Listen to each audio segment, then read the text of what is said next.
and services as well as with nurses. Here's a reality. We are prepared for the worst. The worst may be a shortage of medical professionals. We are bringing on to staff as many medical professionals as we possibly can in case one gets sick with COVID-19, another one's going to be there to help out. Texas received its allotment of supplies from the Strategic National Stockpile. This includes supplies such as surgical masks, respirators, face shields, surgical gowns, and gloves. This is also known as personal protection equipment. And so we have already received an allotment. We will be receiving more from that allotment. I was on a telephone conference with the President and Vice President today where they were talking about mass manufacturing of this equipment, so there will be far more coming in the near term. The state has waived certain trucking regulations to streamline the flow of goods and supplies to grocery and retail stores throughout the state. We have a problem that's born out of panic, not out of healthcare situation, where people are panicking and going to the store thinking they need to buy water and toilet paper and things like that they don't need to be buying in mass quantities at this time. Because of those purchases, we are waiving certain regulations so that these stores are going to be able to restock more quickly. But let me just remind people that let's just say that you were to contract COVID-19. It's not as if you're suddenly going to need a whole lot more toilet paper. You're not going to need access to bottled water because the water system in San Antonio is not going to be contaminated. Your water from the tap is going to work just fine. It's not like in a hurricane situation where you may be without water for a period of time. For those Texans worried about empty shelves at the grocery stores, just know that these stores, I've been in contact with all of them. They have plenty of supplies that are needed, and they are restocking on a daily basis. There's absolutely no need to hoard or stockpile supplies. And then this morning, another executive action that I took is I waived the STAR test that is implemented by our education system in the state of Texas. With regard to so many school closures, it's just going to be impossible to implement the STAR test this year. Now, an issue of keen interest among everybody is testing for COVID-19. And there is a massive increase in testing capability. One thing about that testing capability is that it's going to be upscaled across the entire state of Texas.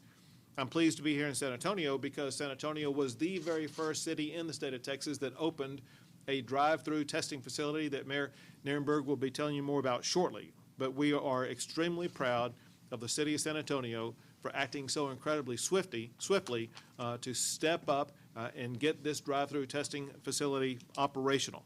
I do think we may have a video, is that correct, that we can play right now to show you what it looks like. Am I out of the way? That's above you. No, you're not. The safety officer holds the vehicle short of the testing area. The patient is instructed to put the vehicle in park while the safety officer verifies the name, date of birth, and phone number of the individual. The patient is then provided a surgical mask and a paper towel so that the patient can wipe their nose before and after the testing.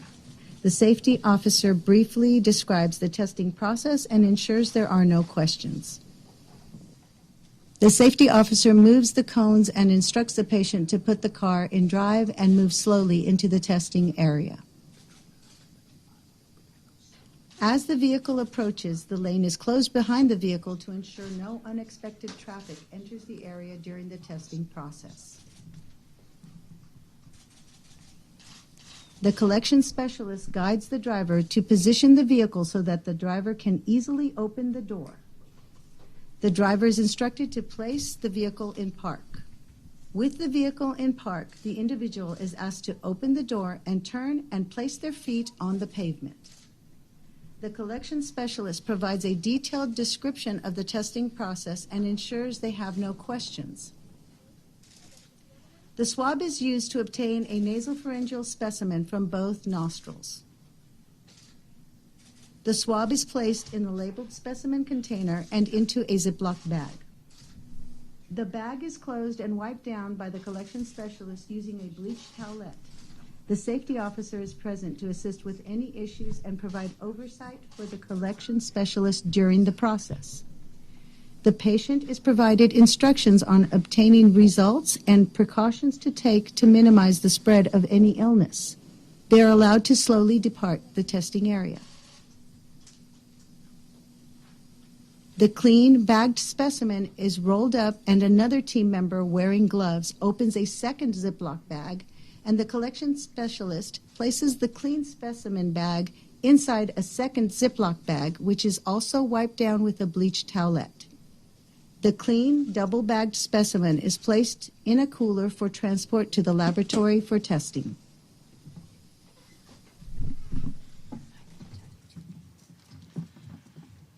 You will be seeing a lot of these opening up around the entire San Antonio area, as well as across the entire state of Texas. These will be opened up in part by public health facilities, in part by private healthcare facilities, but also in part by FEMA operations. There will be what are called FEMA pods that are set up. Altogether, when this is all operational, fully operational, later this week, we will be testing far more than 10,000 people per week. According to what I was told on the telephone conference with the president and vice president, with all the new labs online later this week, they will be able to test more nationwide, more than 1 million per week. And so our ability to upscale is going to be significant. Lastly, I just want to say to the people of San Antonio and the people of everybody in the state of Texas, listen, we are all in this together. We definitely appreciate the leadership for what they're doing, but also we need our fellow Texans to step up and do their part. Make sure that you are doing your part to isolate yourself from being exposed to contamination. The strategies that have been implemented by the city and county that don't allow large crowds together, those are smart strategies that will prove effective in reducing the spread of COVID-19. But it's so important that you yourself do what's called self-distancing. Distance yourself from others so that you don't contract it, so that you don't expose yourself to others. Do the routine that you've been told many times by now already, and that is be sure that you wash your hands and practice good hygiene. But most of all, remember this. This is not a time to panic. It's not as if we have never been through this before. We've been through this many, many times. We've been through SARS, and we met it through SARS. We met it through Ebola. We met it through H1N1. We have dealt with this before, and we will deal with this very successfully, just like we have the other episodes. And working together, I know that we will come to a swift and successful conclusion to our dealing with COVID-19. So next, I don't know who I'm turning over to. It's either the mayor or the county judge. I'll let you all decide. Yeah. Well, good afternoon. Thank you for being here. And Governor Abbott, I first want to thank you for your partnership, your leadership in the battle that we're waging against COVID-19. We also appreciate your interest in this facility, which I fondly refer to as the house that Chief Kidd built. This is the facility that came in the aftermath of the responses to Katrina and Rita, which have exemplified San Antonio's response to disaster and emergency for a long, long time. The strong teamwork that you're seeing on display from our congressional delegation, our state leadership, county officials, and the city is the hallmark of this effort, and it's making a real difference already. We are in this together, as the governor said, and it's rewarding to see leaders at all levels of government and the community recognize the importance of unity and cohesion in this effort. Today, I'm issuing Declaration of Public Health Emergency Number 3, to adapt to the changing conditions and the advice of our public health officials. The new emergency declaration prohibits gatherings of more than 50 people in accordance with the new CDC directive. It also includes guidance for restaurants and other establishments about the service, occupancy, and people spacing to ensure safe distancing for preventing the spread of the virus. It would be difficult to overstate the importance of social distancing and taking every precaution we can to slow and prevent the spread of coronavirus. These precautions bring, of course, an inconvenience, but prevention, as we know, is worth the difficulties we're all experiencing at the moment. Also, we're working with our state and federal governments for additional supplies for healthcare workers and testing for emergency responders and vulnerable populations over 65. We'll be announcing details as soon as they're available. I'll also want to emphasize that You don't need to worry about the supply of groceries, paper goods, and other products. H-E-B and our other grocers have established product limits that are effective and are working to help stabilize the supply chain. Even in the most severe shutdown scenario, grocery stores will remain open for Texans. There is no need to stockpile. There is not a water emergency. There is no need to stockpile water. Our state water system, and especially here in the San Antonio area, is plentiful. There's no need to buy all the water on the shelf. Make reasonable purchases at the grocery store so that you and all of your neighbors can have access to the products that you want. Your ability to keep others from hoarding ensures that we're all safer together. These are stressful times for everyone, but by working together as a community, we'll get through this in the best possible manner. I also want to urge you to remember to be compassionate toward our fellow neighbors. And we should be especially grateful for the service providers, healthcare workers, first responders of all kinds as we continue to work and help others. Thank you very much. Thank you. Now we'll go to the county judge. Yeah, thank you, Governor. Thanks for being with us today. We're going to win this battle against COVID-19, and we're going to win it principally because we got 2 million people here in Bexar County that are working with us. They're listening to us as we talk today, and they know how important it is for them to act in a responsible way. Social distance, we've all heard that now. 6 feet or so between us would go a long way toward controlling this disease. Making sure that those that do have a problem, whether it's an immune problem, whether it's an existing medical condition, whether it's just in fact age, that they need to be extremely more careful than anybody else does. But if we'll do the right things as citizens of Bexar County, wash our hands, make sure we're not coughing anybody, make sure if we're sick, we stay home, we're going to come a long way to defeating this disease. Now, that being said, there's a number of things being taken place that the mayor's already announced. We hope to be able to roll out these testing sites soon, and we're working very hard with our Bexar County Hospital District. We have over 7,000 people working for us there. I'm on the phone just about every day with George Hernandez, our president. In fact, I was with him just a few minutes ago before we came here. So they're actually stepping up. They're helping us in so many different ways. The other hospitals in the area, there's something like 70 hospitals under STRAC. Where did Eric go?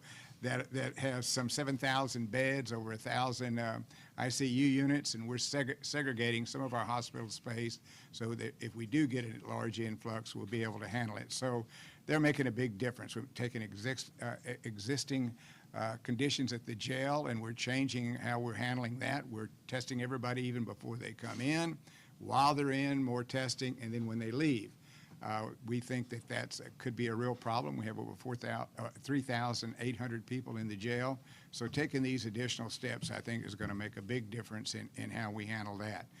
But we're going to work our way through this. I know we've got, some things in front of us. We know that more testing that we do, the more people that are going to be tested positive, the more that we're going to have to track down and make sure that they're not communicating that somewhere else. So it's going to be a rough, maybe another, hopefully it's no more than about a month or two, but we're prepared for it, and I think our whole system's going. We've got a great partnership with the city of San Antonio. There's 26 other cities in Bexar County, and some 500,000 people living in those cities in unincorporated areas. So I'll be following and tracking and doing a very similar work that the mayor will be doing with respect to the emergency order within the city of San Antonio. We'll be expanding that to all of Bexar County. So, Governor, thank you for being here with us today. Thank you, Judge. Now I will turn it over to the person who is leading this effort at the state level, and that's the Commissioner of the Texas Department of State Health Services, Dr. Hellerstedt. Thank you, Governor Abbott. Hi, I'm John Hellerstedt. I'm the Commissioner of the Texas Department of State Health Services. And I think one of the things that should give us the greatest confidence and greatest pride is that you see these leaders up here, and everything that they're asking you to do, all the instructions that they're giving you, are based on solid public health science. And if we do the things that they ask, we will, in fact, succeed. We will be able to beat the COVID-19 virus. That's extremely important. You see the operation that's here to do the testing. It's done with impeccable professionalism. It's really quite amazing. It's targeting exactly the right people that we want. I know when I came in, I had somebody shine a red light on my forehead. I think they were taking my temperature. I hope that's what was going on. And other things, and the hand sanitizer and the spacing in this room, the spacing in other rooms. The people are elbow bumping. We're learning to adapt to exactly the kind of things that we're being asked to do. These things are simple, but that doesn't mean that they're not difficult, because we have to discipline ourselves and we have to do them and practice them every day. This is the time to be practicing it, because we really are at a point where, yes, we have cases of COVID-19 in Texas, but it's nowhere near spread to the level that it has in other countries. And when we see what's happening in other countries, the efforts that we're undertaking, the sacrifices, if you will, that we're making, will keep it away, and that will be better for all of us. So again, take assurance that the things we're being asked to do are based on very solid public health principles, and if we follow the recommendations of our leadership, we're going to win this. Thank you, Doctor. Now for some comments from the Chief of the Texas Division of Emergency Management, NIMKID. Thank you, Governor. Thank you, Mayor and Judge. It's good to be back home. Yeah, good to have you here. You know, this is something that we do a lot. We come together during time of disaster. And while this virus may be new or novel, the people, the policies, the procedures that we use for every natural disaster in this state and in this nation are the same ones that we will use to respond to this epidemic. Our partnership lies here together. Communication will be our key out of this, and we've absolutely got to follow the instructions by our elected officials and the ones that they appoint. Together, we will get through this. Mayor, I cannot overemphasize your statements about the grocery stores. I was in H-E-B's warehouse last weekend looking. The warehouses are full. Quit panic buying, because you're causing the supply chain problem. We will get through this together. A calm, cool head will prevail, and please follow the instructions from your local health authorities. Thank you very much. We will open it to questions. As we do, I will let you know, in case you have an education-related question, we do have the Commissioner of the TEA with us, Mike Morath. When is the public going to be able to start getting tested, especially here in San Antonio? It's only limited to emergency personnel and medical folks right now. I'll let the locals answer first, and then I may take a crack at it. Yeah, well, what I would say right now, we have, if someone needs a test and it's ordered, we have the test available for them. We have the drive-through testing capability for emergency responders and frontline health workers who are daily putting themselves in a position of risk by being with and contacting folks that might have contracted the virus. But at this point, if a healthcare provider orders a test, we have the test available to them. Will the public be able to use those drive-thrus anytime soon? So again, with a healthcare provider's order, right now it's emergency responders and frontline healthcare workers, but as you heard the governor say, we are working with the Fed and with the state to stand up capacity in those in the next few days. So if I could just elaborate and explain further, then I'll let the judge weigh in. And that is, by the end of this week, everyone who needs a COVID-19 test will be able to get a COVID-19 test. The fact is, not everyone needs one. Just because you may be concerned, oh, I may have COVID-19, doesn't mean you're going to qualify. You will need a doctor's order, which is one first pre-qualifier. You can't just drive up like you would drive up to Whataburger and order a cheeseburger. You can't drive up to this and order a COVID-19 test. You have to have some explanation of why you qualify for needing the COVID-19 test. And that first qualifier is a doctor's order, which typically would mean that there's some symptoms that you have that you're demonstrating and or some contact. Not some contact that you may have had by being over in China now, but some contact with some known person who has COVID-19. But doctors are looking for that type of background to determine whether or not you really do need a COVID-19 test. I'll let the judge. I think you said it very well, Governor. I think we have to ask the citizens of Bexar County, San Antonio, to not overwhelm the drive-through and to do just exactly what the governor is saying. As we know, the elder population are more vulnerable. Right. The ones that have health issues going along with their age, those that have a weak immune system. Let's not try to use these sites when you don't need to be tested, to make sure we're taking care of the people that are really in some danger. Well, the ones who need a test would be able to go through these drive-thrus, is Yes. the idea. Right, and understanding that these drive-thrus are not the only pathway to get the test. Yeah. There are multiple pathways. There's the public health authority. There are private health authorities. If you have your own private insurance, you should be going to your doctor. Your doctor may have the capability of administering. There's two components to the test. There's the swab. It's a nasal and throat swab. And then they put that in a kit, and then they ship it off for the laboratory test. We have the full capability of doing all the laboratory tests that are needed. There are different people, such as a private doctor, such as these drive-thrus or public health authorities, that can administer the swabs. Governor, you gave an update to how many people have been tested and how many are in the process of being tested. Do you have any type of number when it comes to how many people are being monitored for symptoms? Sure. So the question is, how many people are being monitored for symptoms? And the number that I have right now, and that is, we are currently monitoring about 300 people who either have been tested but don't have the results back yet, or who are otherwise being monitored. And that's in addition to the 300 that are being tested? No, that 300 is the same 300 number. But understand this, the number is changing every single day. And so that is a moment in time number that I've given to you that will be different tomorrow. Sir, you mentioned also that 200 people had been tested. That was the same number that you gave on Friday. So has there been no update on that? Right, How many the- people specifically have been tested? Exactly. So that number has not yet been updated. It'll be updated at the end of today. And so that number likely will be increased by the end of the day. You've also said that we don't have a big outbreak of it so far in Texas, but we haven't tested that many people either. We've Right. only tested 200 people. So how do we know whether or not COVID-19 has spread widely? Sure. Here's what you're going to see over the coming week. And you're going to see an exponential increase in the number of people who test positive on a daily basis.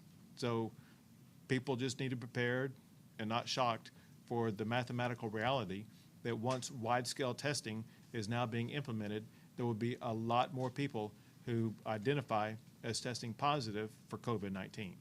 Two more questions. How much looser are the testing restrictions? Before, someone would have had to travel, they would have had to had contact with someone with a known case, or they would have had to be hospitalized. Right. Whereas we know most of the cases are mild, keeping people out of the hospital. So at this point, how loose are the testing restrictions where they could get a doctor's order and could get tested? Sure. So it's far different than what it was before. What it was before was based upon the notion that we didn't have any community spread. Now, two things have changed. We have community spread, but also we have far more massive capability for testing purposes. But know this also, and that is the qualifiers for testing may vary depending upon whether or not it's a public health authority versus a private sector provider. And for the public health authority, I will let Dr. Hellerstedt talk about that. For the private provider, I'm just going to tell you what was told to me in my telephone conference with the president, the vice president, and their advisors today. And that is, they want to test as many people as possible, but they're not going to test someone who has no symptoms whatsoever. The qualifier about traveling to one of these foreign regions or being in contact with someone from these foreign regions going forward is no longer going to be a qualifier. The qualifier are these things. Our first priority are the healthcare providers and emergency first responders. If we lose the healthcare providers to COVID-19, we're not going to have anybody to care for all these people. We have to identify our healthcare providers who are exposed to it on a daily basis to find out if they have it.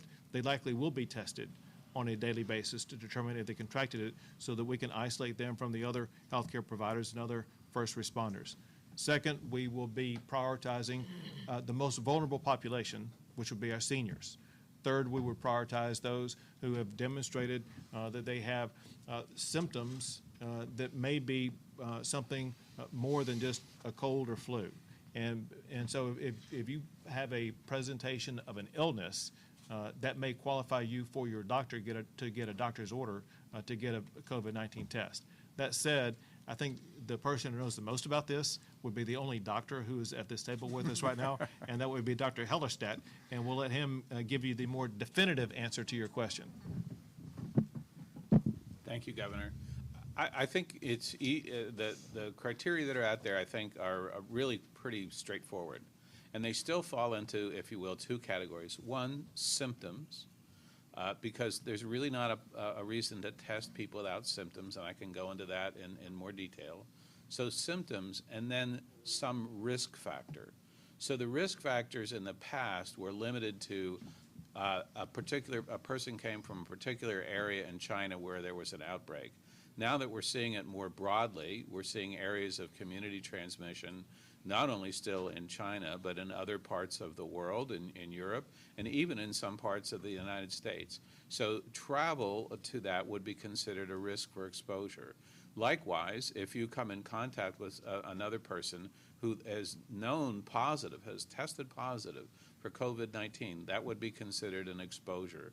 And again, keep in mind that when we do these kinds of investigations about what an exposure is or isn't, there are very detailed criteria that professionals use, what we call our epidemiologists. They're going to take a very detailed history, and because you pass somebody on the other side of the street who later had COVID-19, that is absolutely not an exposure. So they have criteria for what that exposure is, and the only category right now where we're trying to make sure that we look at those high-risk populations would be somebody who has symptoms and who is elderly and may have underlying health conditions, or a person who is sick enough to be in the hospital and has a serious respiratory infection where all of the other diagnostic tests that have been done failed to reveal a cause, failed to make a diagnosis for that particular severe infection. So those are really those are broad in a sense. Those make sense because that's going to be the very best way scientifically to do our surveillance and to identify where COVID-19 really is. So, Last question. Restrictions.